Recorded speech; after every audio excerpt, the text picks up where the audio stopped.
The car engine revved as we cruised through the winding road. Through the trees we saw our destination in Bolden. As we parked in the driveway of our grandmother's house, our cousin Ted sprinted out the door, got in his car, and zoomed away. I immediately wondered why he was in such a rush, so I rushed to get my phone out and called him. I felt my hands start to numb as I looked through the vast forest that is my contact list. As soon as I found the contact, I put the phone between my head and my shoulder and jammed my hands in the depths of my coat pocket. I asked if anything was wrong. I'm fine, but you need to be careful, especially with what you say. His voice crackled. The fear in his voice was as evident as the fear in deer's eyes as the hunter takes aim at it. I slowly opened the door and tiptoed through. I walked into the back room and saw my elderly grandmother sitting in shock, her wheelchair sitting empty right next to her favorite reclining chair. Her two sisters and her brother were staring at each other. "We know." Those were my grandmother's first words. "Know what?" my sister replied nervously. "Elijah is going to get married," our uncle said. "That's great. When did he call you?"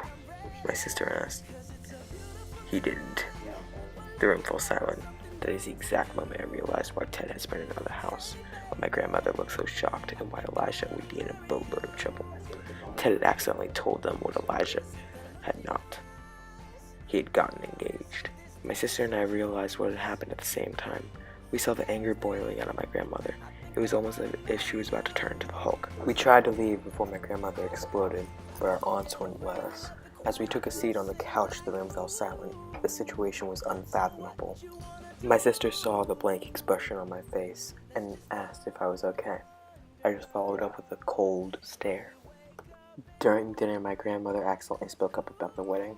Now we need to make sure it is a nice wedding. I'm not letting him become as much of a disappointment as his brother. My aunt tried to reassure my grandmother that my cousin meant to call, but just was not able to, and that maybe he would call throughout the night.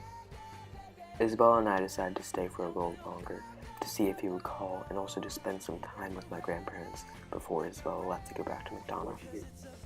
After no call came, Isabella and I went home. After getting home, we told my dad what had happened, and it soon turned into a lecture. My dad told us to look through Elijah's perspective and how he grew up without his grandmother in close proximity, unlike we did. This soon made me realize how different Elijah and I were.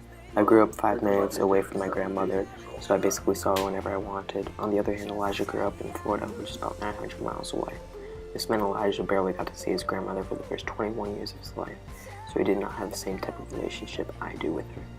This taught me how much I should cherish my relationship with my grandmother because of how lucky I am to know her.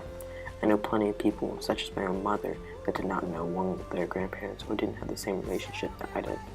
I also learned not only to cherish my grandmother, but my aunts and uncles as well. The lessons that I have been taught over the past year have been very enlightening. For one, I learned how not to make my grandmother mad and stay as the good grandson that I have been for the last 15 years of my life. I also learned that the way you were raised can vary from where you came from, like the relationships you make and the way you sustain those relationships. Most importantly, I learned how important my relationship with my grandmother is to me. My relationship with her is like one of a parent and child. My grandmother teaches me right from wrong, and I also basically live at her house. The fact is that my grandmother is one of the most important people in my life, and without her I would be lost. But for Elijah and his immediate family, it is very different. Over the years, I have learned time and time again to cherish my family, because you will never know how much time you have left with them. From laughing at my grandfather's backwards suspenders to playing cards with my blind uncle, every little moment counts, especially if it could be their last.